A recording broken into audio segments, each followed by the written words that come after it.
Բարի երեկո սիրելի բարեկամներ։ Այսօր դուք դիտում եք Tonight Show with Mike Sarian-ի հետ եւ այսօրվա մեր հարցն է ինչպես գիտեք բավական, բաներ եղած է Հյուսթոնի մեջ, հիմա Մայամի մեջ, հուրիքեններ, earthquake-ներ գլա Կալիֆոռնիա մեջ, so այս թեմային շուրջ մենք ուզենք որ խոսել այսօր թե Los Angeles County պատասխանատունի հետ եւ Los Angeles քաղաքի պատասխանատունի հետ emergency preparedնի ծրագրով։ Այսօր ստուդիոյին մեջ մեր հյուրն է երկու անձեր, որոնք այս թեմային շուտ մեզի պիտի փասադրեն եւ պիտի ասեն, եթե կարելի այդպեսի բամապատահի Los Angeles քաղաքի մեջ, որտեղ մենք ունենք earthquake, շատ կարևոր հարց է մեզ համար։ Ունենք գրագներ, ինչպես վերջերս Գլենդելի մոտ գրագի հարցը լավ Սանլենդ տահանգայի շրջանի մեջ։ So այս բոլոր բաները որ գլան մենք պետք է պատրաստ լինենք եւ ինչ պետք է ենք պատրաստ լինելու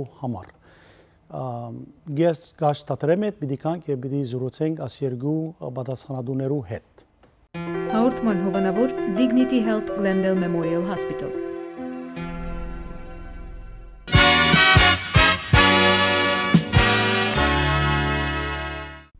Լոս Անջելեսի շրջանը ենթակա է ամենատարբեր կործանիչ արտակարգ իրավիճակների, որոնց շարքում են երկրաշարժները, հեղեղումները, հողասահքը, հրդեհներն ու պտտահողմերը, ահաբեկչությունը եւ այլն։ Ամեն տարի հարավային Կալիֆոռնիայում տեղի ունենում տարբեր ուժգնության ավելի քան 10,000 երկրաշարժ, եւ չնայած թե կրթական հաստատություններում եւ թե պետական մի շարք ծրագրերի միջոցով հասարակությունը անընդմեջ տեղեկանում է սեյսմիկ գոտում բնակվելու առանձնահատկություններին, ինչպես նաեւ երկրաշարժի դեպքում պատասպարվելու ճիշտ տարբերակներին, միևնույն է, շատերս դեռևս անտեղյակ ենք, թե ինչ կարևորագույն քայլերի է հարկավոր դիմել արտակարգ իրավիճակում։ Հրդեհները եւս տարածված են մեր տարածաշրջանում։ Ամեն տարի կրակի հետևանքով զոհերի զգալիորեն ավելի մեծ թիվ է գրանցվում, քան որևէ այլ աղետից։ Հեղեղումները ոչ պակաս վտանգավոր են։ Արագ ընթացող ընդամենը 6 ինչ բարձրությամբ ջուրը կարող է մարդուն հատակին տապալել։ 2 ոտնաչափ ջրի հոսանքը կարող է ավտոմեքենա տեղաշարժել։ Հողասահքերը շարժվում են մինչև անգամ ժամում 10 մղոն արագությամբ։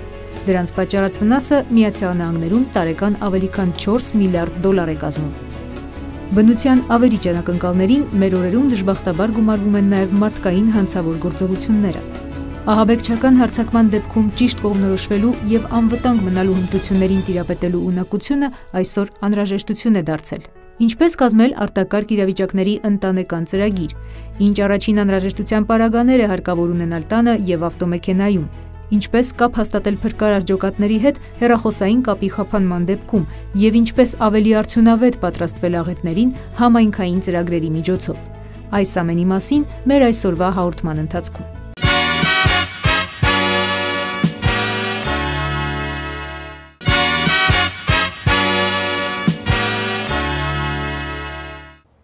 Սիրելի բարեկամներ, ինչպես մենք հայտարարեցինք, մեր ստուդիոյի մեջն է երկու կարևոր անձեր, որոնք թե Los Angeles County-ին եւ Los Angeles City-ին բանանասուններն են։ Եվ մի մասի խոսենք անգլերենով, որովհետեւ երկու օդարներ են։ Առաջին մեր հյուրն է Emily Montanez, Los Angeles County-ին, իսկ երկրորդ հյուրն է Hans Christian Ipsen, or City of Los Angeles-in Emergency Department-ի պատասխանատու է։ Welcome. I mean, I make the introduction in Armenian. I'm sure you understand everything I was saying. So we introduced you at the beginning of our show about the natural disaster that's hitting our country in Houston and in Miami, and potentially any of the disasters that might hit California and LA. Especially we're an earthquake country. We have high heats and maybe even potentially on our beaches. That was a concern a couple of years ago.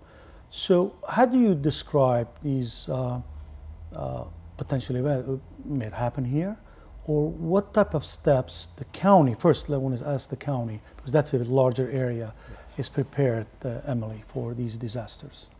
Well, definitely the county's number one goal and preparedness is for earthquakes. That's obviously where we live in earthquake country, as you mentioned. Fires, we were just wrapping up a fire very close in the city of LA recently, and with extreme heat, that's a big danger as well. But yes, any moment we could experience that heavy earthquake, and we just want people to really be familiar with the steps to take to prepare, but understandably with hurricanes going on in other parts of the country or discussion about North Korea, all hazards preparedness is what the county really pushes out for residents and how to prepare for anything. So is the county prepared 24/7, 24 hours a day, 7 days a week, in case, God forbid, an emergency hitting our county? Absolutely. We have top-notch law enforcement with the Sheriff's Department, LA County Fire Department. We have a robust public health department, and all of those county agencies are in constant communication 24/7 to be prepared for anything that could happen in the county.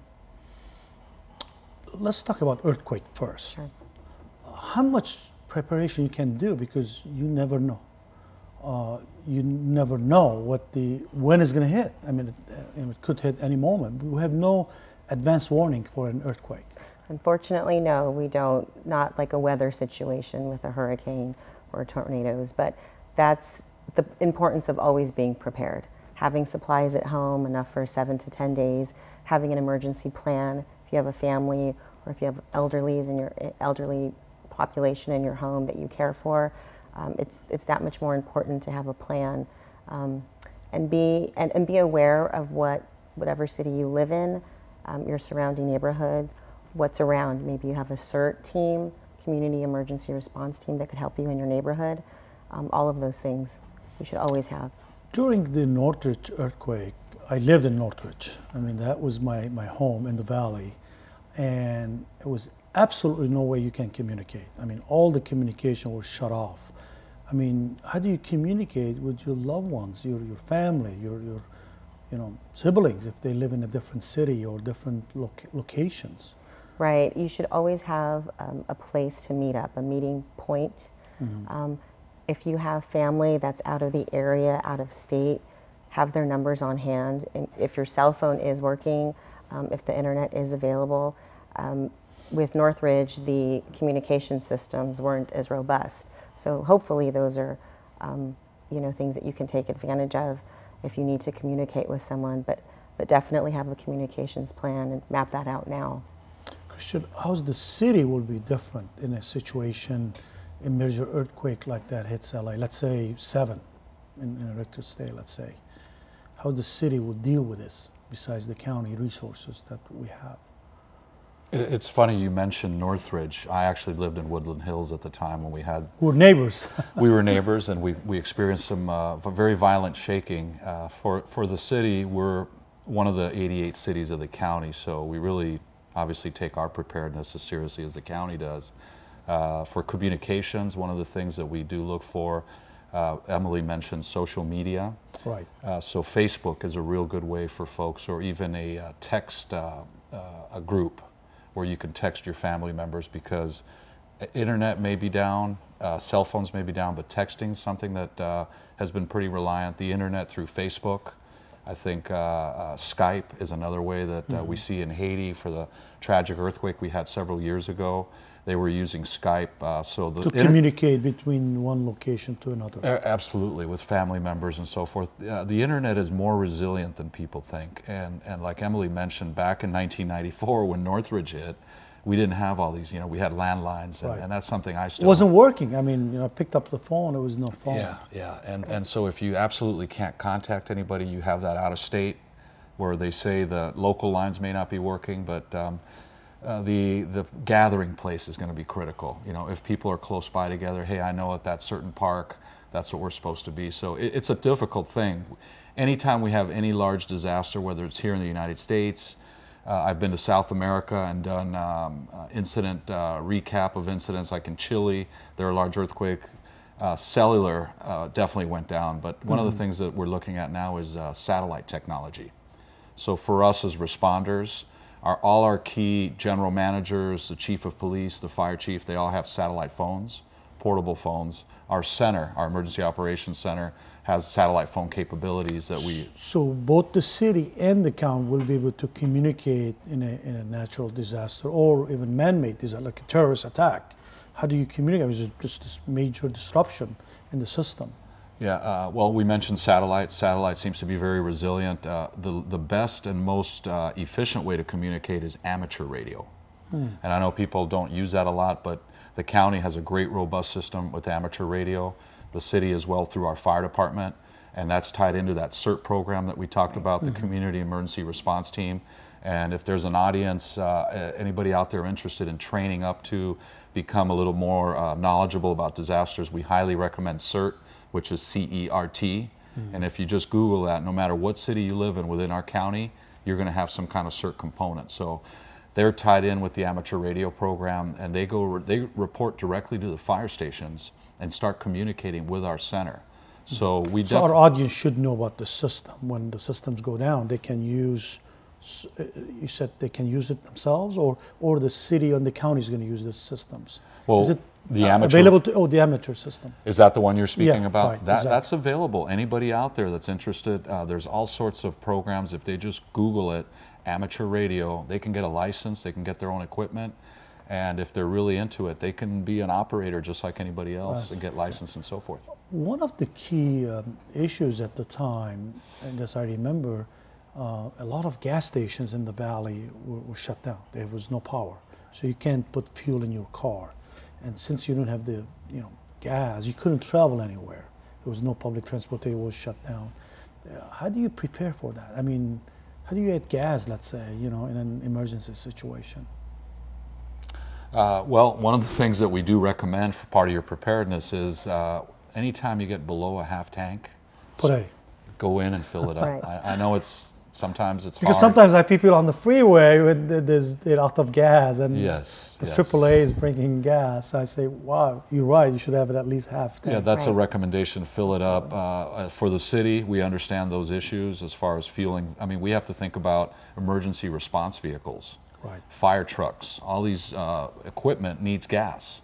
So for us, we have a very detailed program with using generators. We have large generators. The county has the same capabilities, these large generators that we've bought through federal grant money, and we can roll out to locations and actually pump gas for our responders. Now, that may not help the public, but think about it, we got a large fire or issues going on, at least the emergency responders are able to provide those services that our residents really need. Thank you. We're going to take a short break. When we come back, we're going to talk, besides earthquakes, some other crucial areas that really in people's mind, that are concerned about it and people talking about. So we'll talk about that. So we'll take a short break. Sir Paygamber, garç tatare mehede bidi veratanak mer haydakrin.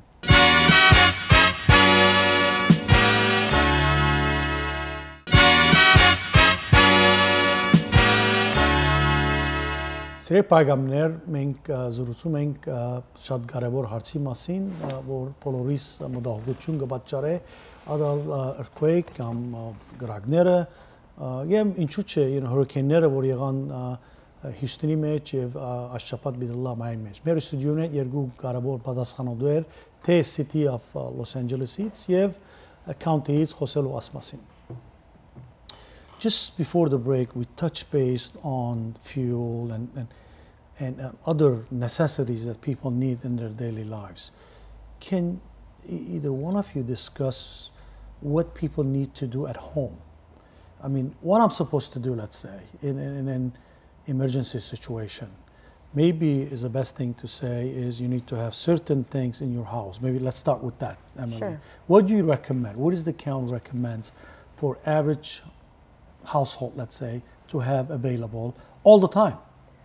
What I tell people is to start with your day in the morning. What does that look like?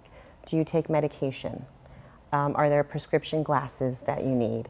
Are there important documents that you rely on day to day? Your ATM, the things that you don't necessarily think about like food or water, but the things that actually keep you alive for survival.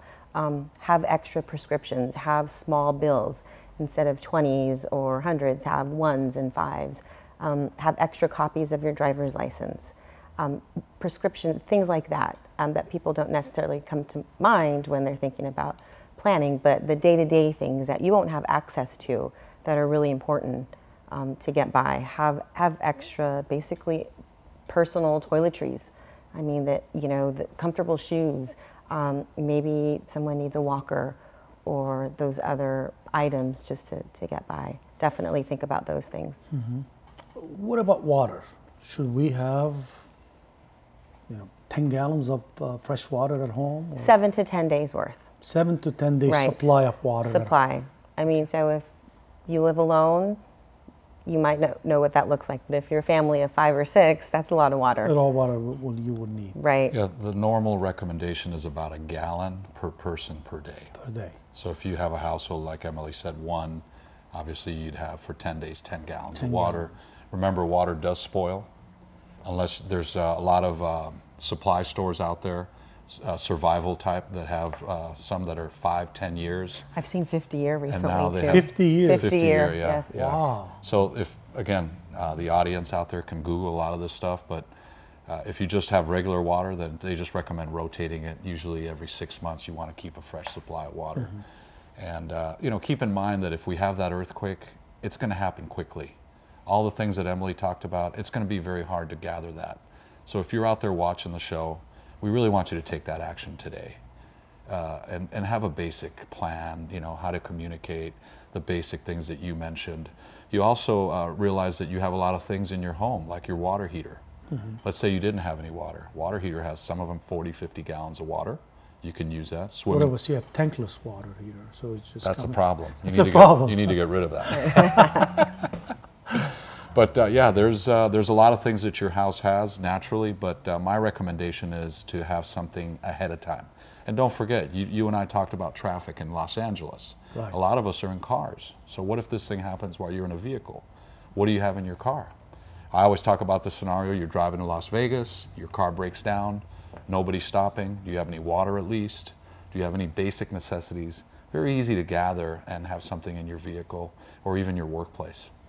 What about canned foods? Do you need to supply your house with some canned food? And what type of food and for how much? I mean, is there a limit? You can store maybe rice, some basic necessities, let's say sugar and other stuff that you may need in an emergency. Yeah, obviously you want to have plenty of water. We already talked about that. As far as food, canned foods, but it's weird. Some people have told me, look, I put away some canned foods, but I didn't like it when I opened it. So one of the things we talk about is make sure the food you have is with, if you have children especially, right. Some children are very picky eaters. They may have allergies. So, your pantry should be full of, I don't think there should be a limit. Canned food has seemed to be around forever. And right. I think it will. There's no shelf life, right? I mean, or it's very extended. Very extended, Yeah. so but you also, can keep it. Yeah, but also if you're going to have canned food, then you need a can opener. You need the tools to get to it. Okay. So and a manual. Yeah. Because we all rely on electricity, right? Right. One of the key. Well, because you may not have electricity, it may be shut off. Absolutely. Well, that's what we see. Usually the large earthquake or anything that's going to trigger a power outage, that's very scary for people. Not having power, we're very used to it. Here in the United States, our power system is very good. I come up from a country in South America where power is a luxury.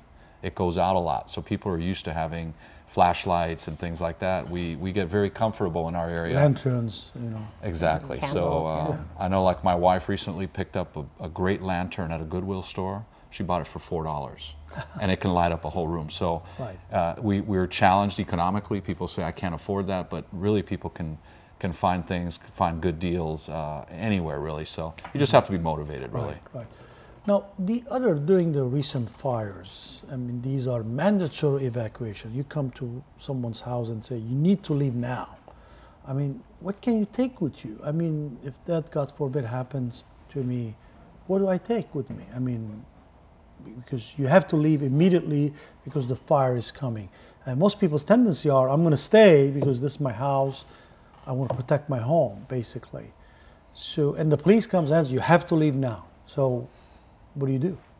I have an interesting story. My parents were evacuated from their home. In Tahanga? In Duarte. Duarte. The fish fire last summer. And they were evacuated for the fire and then for the floods that occurred in the winter. And it's a very difficult situation. People don't want to leave their homes. It's their comfort zone. It's their home. Right. And my parents were split. My mom said, I'm coming to your house. I'm coming right now. I've packed a bag, clothes, everything she needed. And my dad says, I'm staying. And he says, I'm going to stubborn. tough it out. He wanted to stay. Right, and it happens all over the place. That's Katrina, Harvey, that's what happens. And you really, I mean, you have to really think about it and be smart. Ultimately, my dad left, but smart. Because we can build the homes, right? We can build the schools, but you know, God forbid something happened to you or your loved one, you can't build human beings. No, you can't. But it was the basics. It was clothes. It was the prescriptions that they needed. It was pictures. It was a lot of important documents. And if you have that in a centrally located place, kind of all together, and you can grab it and go, I mean, that's the best thing you can do. Because, I mean, they had some warning. It was about 2 to 3 hours before law enforcement came. And because those are weather events, there was some warning. But yes, absolutely know where things are in your home, first off, and so you can pack it. What about, a couple of years from, there was some talk about a tsunami hitting our coast. Remember that thing in Thailand? In Japan. Yes. So I think it was a fear by people that it may happen here. And I think in Thailand that I remember that came, washed everything. Right. It was a big tsunami there, so it's pretty scary. Something like that may happen in our shores here in California? I mean, the world we live in. Are you prepared for that? Yes, there's tsunami planning. There is tsunami planning. There is tsunami planning. I was just curious if the county has any plan, because county absolutely owns the beaches or controls the beaches. That's a great point. We're City of LA and the county are considered tsunami-ready jurisdictions. That means we have designated evacuation routes. Right. Obviously, we want people to go to higher ground, right? And we're talking about people that live near the coast. Right. So Emily mentioned it from the beginning. Know the area you live in. If you know you're prone to fires, you said, what do we do when they start knocking on your door and telling you got to evacuate? We call it a go kit. If you try and assemble all this stuff, it's going to be stressful. You could have it in your closet. A little go kit, little baggage, a little luggage. Got all my stuff here. I'm ready to go. You know you live in an area that's prone to that. Same thing with tsunamis. Know your evacuation routes. We're ready to go ahead and pull the trigger. We've had to do that several times. You mentioned in 2011 that tragic earthquake in Japan. That's correct. It actually triggered a tsunami. A tsunami warning. Warning, yes. And there was some damage up in Oregon and Washington and Alaska. We had some damage in California, but not as much. But yeah, people need to be ready that tsunami, we're a tsunami-ready city, but we definitely have that threat. Right. And one of the things we talk about is the way we would communicate with the public is through our mass notification system. So if you're watching out there and you want to sign up, it's a free system. It's called Notify LA. And basically, you break out your cell phone. I don't have it with me, but it's 888-888-777. We just text the word ready and hit send, and you're registered for our free emergency alerts. So if you're watching, please say that to the public. If you're watching out there, they're free, and we only do this when there is an imminent threat to you. We're not going to send you commercials and things like that, so you won't be overwhelmed with information. But what we want you to do is 888-777 and hit ready, hit send, and you'll be good to go. You'll be signing up. You'll get a confirmation text message. And let's say we have that tsunami or the wildfire threat.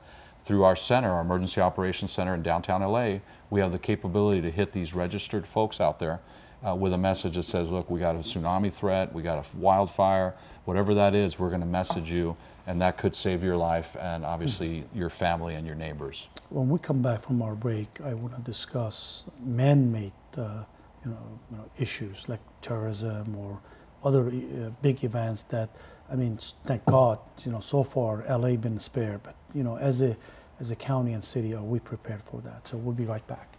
Սիրելի պայգամներ, գաչ թաթարեմ հետ պիտի վերաթարնանք մեր հայդակրին։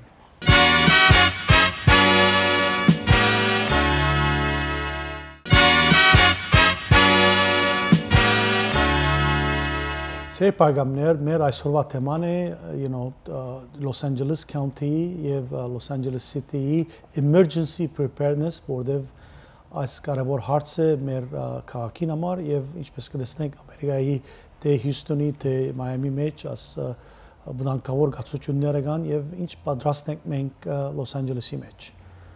Christian, just before the break, we were discussing, various options as a city as well as county to prepare in a natural disaster. We're coming very close to 9/11 next week, and we are, as a nation, lucky. And I pray every day that we're lucky forever, that no 9/11 ever hits us again in our shores. But as a government entity, we need to be prepared for it, right? If in case anything like that happens in LA, in our city. Are we ready if a major earthquake, major terrorist attack happens in our city? Absolutely.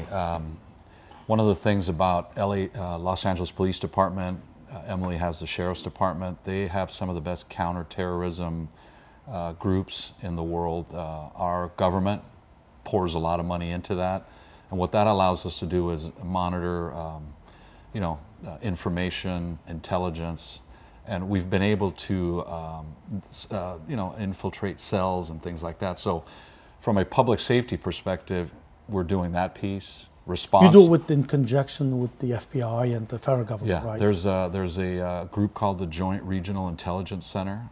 Prior to 9/11, it seemed like everybody kind of wanted to keep their info to themselves. Now we see an incredible amount of sharing of information. There's constant training going on, so we've really seen an enhancement, and the federal government has poured a lot of money into this thing, so our communications are a lot better.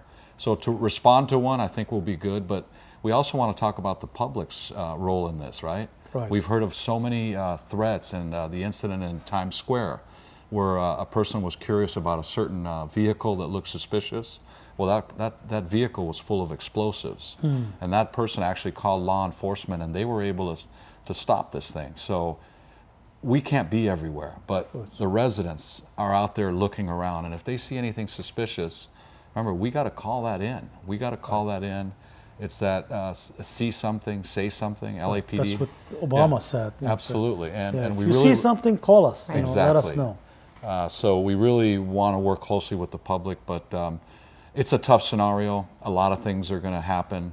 We're going to be able to respond to it, but we take that all hazards approach. So we're ready for earthquakes, fires, terrorism is going to bring in a lot of the similar things that we respond to. The nice thing about our area is we have great relationships with all the agencies. Law enforcement, sheriffs and LAPD work very closely together. LA County Fire, LA City Fire. We see a lot of other jurisdictions where you have turf battles. No, that's my turf, this and that. We see that the networking that goes on. So we really, the people in this city and in this county are very fortunate with what we have, but we also need them to be very vigilant and play their role as well.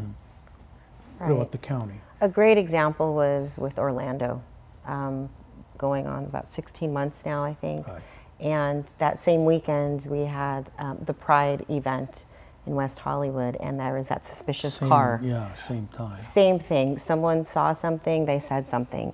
And again, our local law enforcement is very much embedded, and at the FBI level, the federal level too. And it's very much on watch, the man-made or terrorist attacks. But we exercise as government agencies, and we sort of rehearse these scenarios, whether it's an active shooter like in San Bernardino, right, or anything related to that. I mean, our guys are out there practicing it. Yeah, speaking of San Bernardino, some of the neighbors were interviewed after the incident happened, and one guy said, I noticed a lot of weird things going on, but I didn't want to bother law enforcement. You imagine, I'm not trying to blame anybody, but if they had made that call, we may have avoided a tragic situation. So if you're out there and you're watching the show, you see something suspicious, we want you to say something. Absolutely. The other thing about man-made disasters, we're talking about terrorism, don't forget about cyber.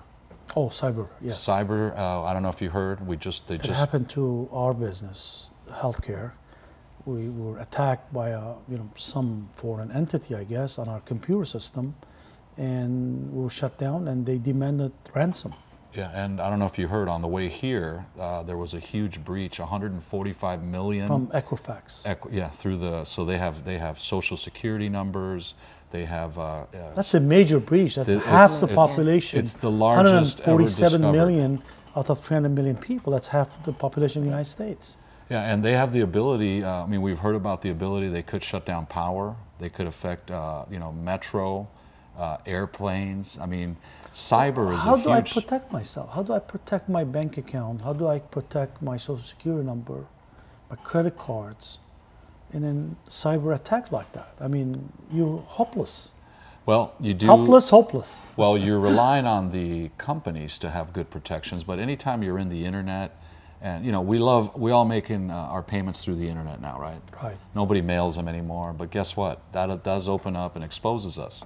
Some of the things we can do is don't open links on a suspicious email. You've heard people, they'll get an email, especially at a workplace, they'll open it up, next thing you know, they've hacked into your system. So make sure if you're especially with a large employer, you're in on the knowledge. The city right now is focused highly on cyber. We're getting attacked all the time, but we have a lot of things in place. If we were going to get attacked, we're going to immediately activate our emergency center. But the people, you can have tough passwords. Don't open up emails that seem suspicious. Just keep in mind the internet provides a lot of comfort, but like you mentioned, there's 143 million people out there. They said 1 in 3 Americans have their information compromised. So wow. it's a serious That's threat. a big percentage to have that. So, well, as an employer, let's say I'm an employer, how do I protect my business from attacks like that? I mean, we did everything we can through the security systems to make sure that these attacks are, stopped. And most of the time, from what they're telling me, there's millions of attacks every day. Absolutely. And most of them are, because of our McAfee system we have, it stops. However, somehow, somewhere, as you said, some system that compromised and they were able to penetrate our system. That's always a concern, especially in hospital, where my business is, besides this show, is how do you protect the patients and their files, which is all HIPAA violation if you compromise their files. Yeah, that's a tough question because, for example, let's say I'm with your healthcare organization. I'm relying on you guys to do your due diligence and make sure that you have the controls in place. But as an employer of a large organization, I think you mentioned over 40,000 employees. The city has over 45,000. I'm sure the county has even more. We're routinely receiving emails about, cyber tips. We actually have experts that come in and talk about that because, like you said, we're exposed. You can't stop everything, but really the things we can control, we just need to be more aware. I think people are very comfortable. They have smartphones, wireless. All these things expose us. Right. I mean, it's up to the public to do their due diligence and, changing their passwords, periodically. Absolutely. So that's on something a regular everybody basis. can do. And change your password. And make them a little more difficult. Right. Yeah. Don't use your ABC or your easy thing people can figure out. Right. Your initials. Initials, yeah. Birthdates. So Right. change that periodically. Change those. Absolutely. Monitor accounts. I mean, I'm constantly, I do my mobile banking. It's convenient. I'm a mom of 3, but I'm constantly checking just to verify that is a purchase I made. Or, yeah, that looks familiar. So if you see a suspicious transaction on your ATM statement or your credit card statement, immediately alert the bank that there's something suspicious going on in your account. Yeah, and then they talk about checking your credit once a year. I know people don't like pulling their credit, but I think that's you can notice, hey, I didn't open up this account. So most likely you've been compromised. So there's things you could be proactive, like checking your credit. Emily mentioned routinely checking her online banking and these kind of things. And make your passwords. I mean, there's websites out there that actually will put together incredibly tough passwords, but you gotta be motivated and take the steps. I think the credit companies, agencies do a really good job too. I've signed up with Sarian and they give you alerts. They tell you when there's actually some suspicious Suspicion activity. lets you know that somebody's opening an account under your name. Right. So, I mean, that's another way to monitor. Great. We'll be right back.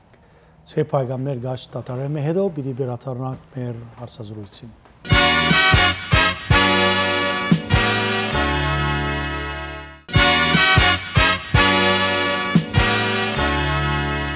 Սեր պայգամներ, ինչպես ասենք, այսօրվա մեր թեման է Los Angeles-ի City-ին եւ Los Angeles-ի County-ին emergency prepared պատրաստություններն են։ Emily, just before we took a break, I was thinking about our communities because in LA, usually you don't know your neighbors. Maybe you know some of your neighbors, but how do we get the communities involved, whether it's a terrorism or natural disasters or other events that people, at least will talk to each other. You will watch your neighbor's house, your neighbor will watch, let's say you take a vacation. Your neighbor might watch your house or, kids in the school and things like that. What's your advice to our, listeners? Sure. To start now, to know your neighbors. Maybe there's a single woman, an elderly woman who needs some help. Take the time, introduce yourself, get to know them, what specific needs they have. I think what people forget is they associate an emergency with a fire, flood, earthquake. But the technical definition is when government resources are maxed out. Right. And your first responders can't get to you. And that's what an emergency is. So what you're dependent on is your neighbor. You're watching the news right now, and with Harvey and Irma happening, you see neighbors helping neighbors. And it shouldn't wait That's to get the to key, the point. right? Absolutely. I mean, try to help your neighbor. Be a good citizen. They're the first responder exactly, for you. Absolutely. Exactly. Before the police. Before the police. And the fire. Yes. Right. And you see these people backing out of your driveway, driving by. You may wave, but really take a couple minutes. I don't know. There could be a neighborhood watch group. There could be a block party. There's all kinds of reasons to try to get together, and that should just So start know happening. your neighbor. Absolutely. Communicate with them, exchange phone numbers just in Yes. case you may need them for an emergency situation. Put them in, Chris talked about like a group text. Make it a neighborhood thing. Have, 3 to 5 families or individuals, and you guys can keep tabs on each other. How are you doing? And that's where it starts, that community planning. Mm-hmm. Yeah, that's a great point. You mentioned phone numbers. So in my neighborhood, there's one lady that's in charge of everybody's contact information. So we get together every 6 months. We do a barbecue, right, at her house or my house or whatever, and we update our rosters. So I have every neighbor, it's about probably 20 homes in my little cul-de-sac. I have every one of their cell phones, work phones, all their phone numbers. So you'll be able to contact and I have it them. on my refrigerator, right? And I have it on my phone. So I can get a hold of any neighbor. My son something's going on with my son. Hey, can you pick him up? I mean, little things like that. But in an emergency, guess what? You get to know if they have pets. How about disability? We don't talk about helping people with disabilities. Of course. There's a large percent of our population that are hard of hearing. They're blind. How do we know that unless we reach out to our neighbors? Our city is pushing a program similar to Map Your Neighborhood, which basically we would go out and assist people, mapping each house where their shutoff is for their gas. How many people know that? How many people have a wrench and are able to shut off, how to shut off your water? Mm-hmm. These are basic things that if you have a map of your neighborhood, and if you look that up, it's a program called Map Your Neighborhood.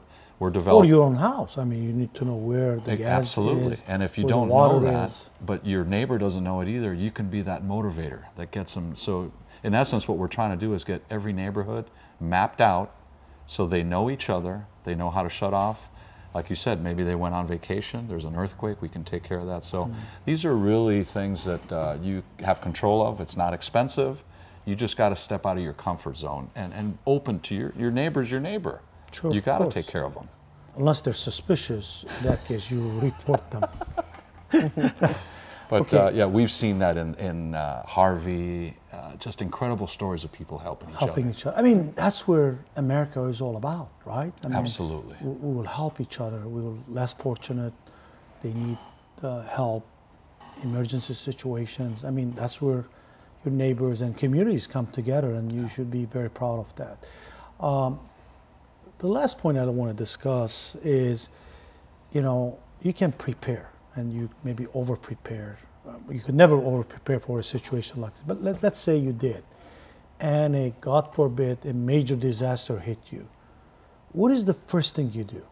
You will, relax, take a deep breath first before you jump, think through, or just run out? I mean, in an earthquake, in a fire, I mean, your children, I mean, what the first step you would do, let's say in the aftermath of a major earthquake or a major disaster? I think you remain calm and you don't panic. Exactly. Never panic. Never panic. Never panic. You have the answers, but sometimes they could might take time to sink in, yeah. Absolutely, and it could happen to anybody, the most prepared person, right? But if it happened during the day, let's say people are at work, at school, your children's schools, they're better prepared than you know. We've sent in emergency cards, contact information to schools. Schools have their plans. The Great California Shakeout's coming up, and schools practice that. They drill that. They teach the kids what to do, and kids are very resilient. We need to make sure that we remember that. We panic for our kids because of our kids, but at the same time, they're very smart little people.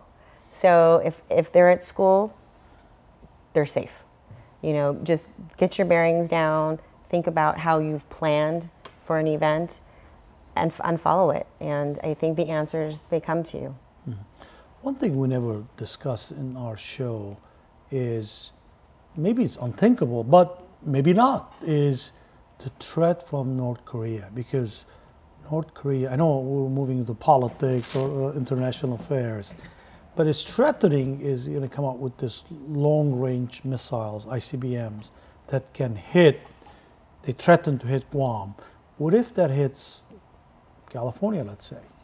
Is there any thinking within the government, whether it's the county or the city, you know, there's any possibility, as remote that could be, God forbid something like that might hit our shore?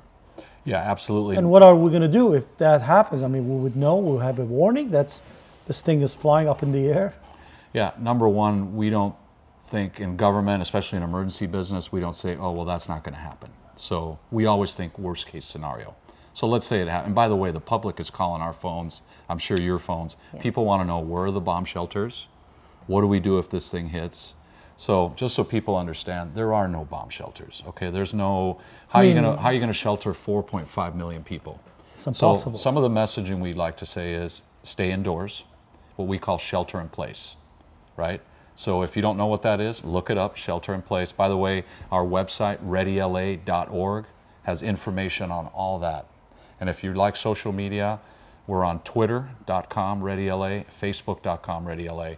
Those are some of the areas that we can give you some more tips. But that threat for us, it's real. So for the residents, they would have to shelter in place, and you're looking at least 14 days to be able to stay inside, because there's going to be a lot of bad stuff out there. From our perspective, we have a lot of equipment to protect our first responders. We've actually done several drills, exercises funded by the federal government that don't deal with a missile coming at us, but with a dirty bomb scenario, which is similar, okay? There's bad stuff. That area is going to be compromised. You're not going to be able to go near there. You're not going to be able to go to a shelter.